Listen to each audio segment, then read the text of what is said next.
Good evening, this is News Mongolia. I'm Saltongkort in the MNB World studio. For our top stories, stamp released for the 100th anniversary of Mongolia-Russia Diplomatic Relations. COVID-19, 450 confirmed cases, 8 additional deaths reported. Mongolian companies are taking part in the 2021 China International Import Exhibition. For other news, stay tuned.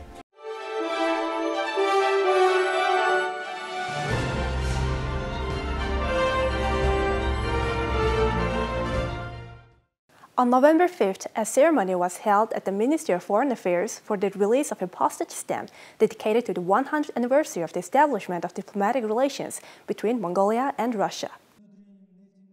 The ceremony was attended by Deputy Minister of Foreign Affairs Mukhchun, Deputy Speaker of the Federation Council of the Federal Assembly of the Russian Federation Konstantin Kosachov, and Akhpatar, Chief Executive Officer of Mongol Post. 100 years is a long period of history for our two countries. Over this epoch, Mongolia has achieved its territorial independence, defended the integrity of its border, and gained international recognition. This might not have happened without the support of our country. In the tradition of mutual support, modern Russia is now continuing relations with Mongolia. For me, when I was a schoolboy, the first Mongolian word that I saw was the word shoteng, meaning post. Since we all collected stamps when we were kids, we saw these vivid pieces of Mongolian culture, tradition, and history through the pictures on these stamps, and we got acquainted with this wonderful country. The commemorative stamp's design features the treaty on the establishment of friendly relations between Mongolia and Russia signed on November 5, 1921. The stamp reads 100 years of diplomatic relations between Mongolia and Russia, and the full sheet includes 100th anniversary logo and images of historical monuments in Ulaanbaatar and Moscow, temples, monasteries, museums, modern buildings, and traditional Russian and Mongolian musical instruments such as balalaika and the moronkhor. Postage stamps are a symbol of independence as they depict the history and culture of a country.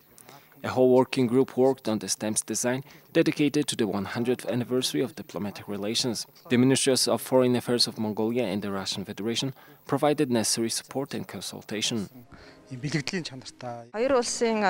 The last 100 years of diplomatic relations between our two countries have been rich and fruitful in historical cooperation in all sectors. In the future, the two countries plan to maintain friendly relations and discover new ways to carry out economic cooperation. But Sechem, a senior Mongolian diplomat, provided professional consultation and assistance during the creation of the stamps. Historical reference materials were provided by the neighboring countries' Department of the Mongolian Ministry of Foreign Affairs and the Central Archives of Foreign Affairs. The stamp was also unveiled in Russia. Mongol Post CEO Akhpatar presented commemorative stamp sheets to the honored guests who participated in the launching ceremony. Collectors can purchase the stamps from Mongol Post. The Ministry of Health reported that 450 new COVID-19 cases were confirmed today, and 8 people have died. The Ministry of Health today on November 8th has reported that 450 new COVID-19 cases were detected in the past 24 hours after tests were carried out at PCR laboratories across the country. Unfortunately, 8 patients, 1 woman and 7 men, all with underlying health conditions, died of COVID-19 complications. All new cases are of domestic transmission, 366 out of which were confirmed in Ulaanbaatar, and the remaining 84 were confirmed in the provinces. 12,741 COVID-19 patients are being treated at hospitals nationwide. Additionally, 34,015 patients are being treated at home. Among the 12,741 COVID-19 patients being treated at hospitals nationwide, 5,521 are showing mild symptoms of illness and 273 are in critical condition. Currently in Mongolia, over 2.25 million people have received their first COVID-19 vaccine dose nationwide, and over 2.14 million have received a second dose of vaccine. Thank you for staying with us on MNB World. Now let's take a look at Mongolia's current affairs. The annual China International Import Exhibition is being held in Shanghai from November 5th through 10th. Mongolian companies have been participating in the event on a regular basis. This year, due to the pandemic, only 3 Mongolian companies will be exhibiting at the Expo, notably Apo, MIM Global, and Santomen Kashmir. A Mongolian goods pavilion also opened at the Greenland Global Commodity Trading Hub in Shanghai's Hongqiao district on November 1st, ahead of China's largest import trade fair and expanded event. The Mongolian pavilion is presenting nearly 100 different Mongolian-made cashmere products, carpets, teas, vodkas, beers, and other beverages. The pavilion provides Mongolian exporters with the opportunity to sell goods through an integrated shopping platform. China's Greenland Group is the second-largest real estate company in Shanghai and has built its own complex in front of the National Exhibition Hall, which hosts the Shanghai Import Expo. The Greenland Global Commodity Trading Hub opened on November 13th of 2018 and currently houses national pavilions and 112 brand pavilions. On the occasion of the Mongolian Pride Day and the 100th anniversary of the establishment of diplomatic relations between Mongolia and Russia, Mongolian Ambassador Dava and the diplomatic staff of the Embassy of Mongolia and Russia laid flowers at a plaque in Moscow honoring General Sukhbatr. Containers and cargoes shipped to Mongolia are stuck at the ports of Tianjin, Erlian, and Zamingud due to COVID-19 related restrictions enforced in China. To resolve this issue, 13 national freight transport companies have joined forces to initiate a Hamburg-Ulaanbaatar scheduled train project.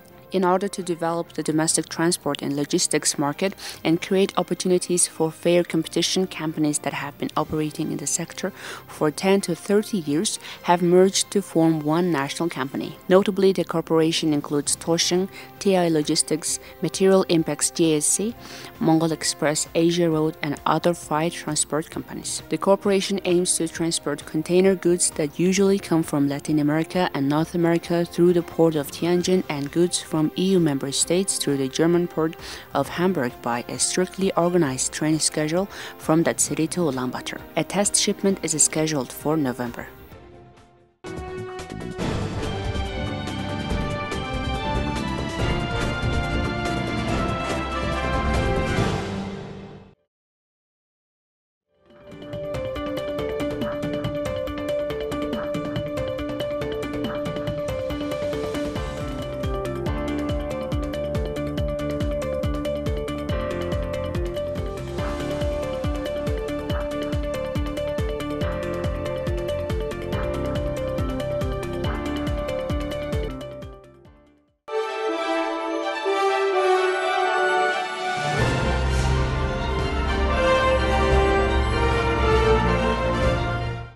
Now let's take a look at our regular feature on sports.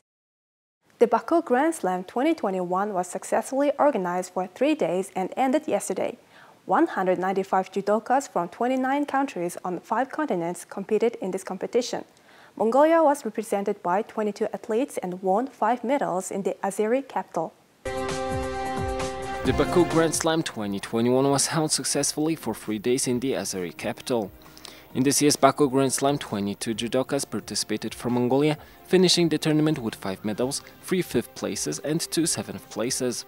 On the first day of the competition, 3 athletes competed, namely Hartlata, who won a bronze medal, while Sumyawatar and Narentsitsuk both took 5th places. Hartlata won in the first round, but in the second round she lost to Anastasia Polikarpova from Russia, but in the following fight she defeated Russian wrestler Lilia Nogaeva. She competed for the bronze medal with Annika Wurfel of Germany.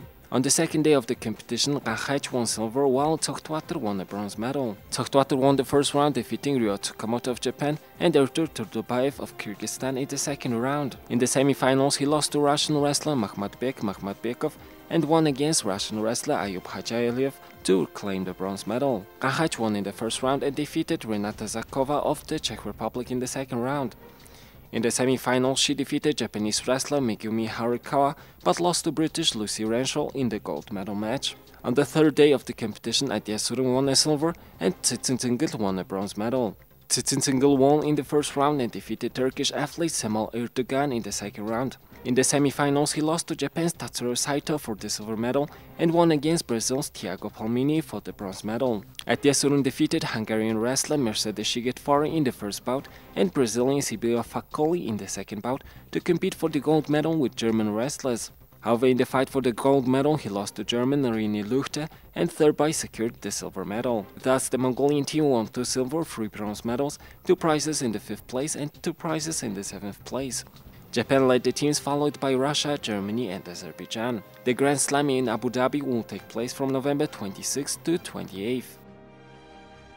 The Under-23 World Wrestling Championships took place over the weekend in Belgrade, Serbia.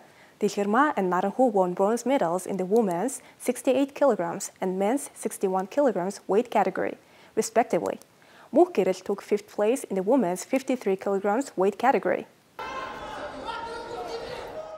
Dilirma won the bronze medal in the women's 68 kg weight category at the Belgrade 2021 Under-23 World Championships. She lost to Russian Vusala Parfyanovic in the semi-finals. In the fight for the bronze medal, she defeated Sofia Schiff of Germany.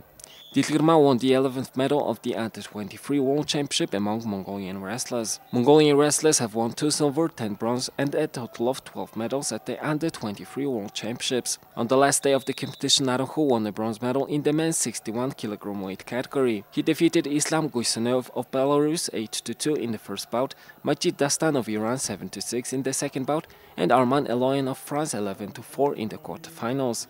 In the semi-finals, he lost to Russian wrestler Artur Chebodaev 3-5. In the fight for the bronze medal, Naranjo won against Christopher Cannon of USA. Interestingly, Nassan Boyun, the brother of Naranjo, a resident of Hongorsum, Tarhoatlamek, won the bronze medal at the 2014 Junior World Championships and the 2017 Youth World Championships. Muhkirtl also took 5th place in the women's 53 kg weight class. In the fight for the bronze medal, she lost to Turkish athlete Zanep Yetkil 3-8 due to the lack of experience. Here comes the weather forecast for the world's major cities.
This is it for today. Thank you for staying with us. We'll see you tomorrow with more news and updates. Have a nice evening. Goodbye.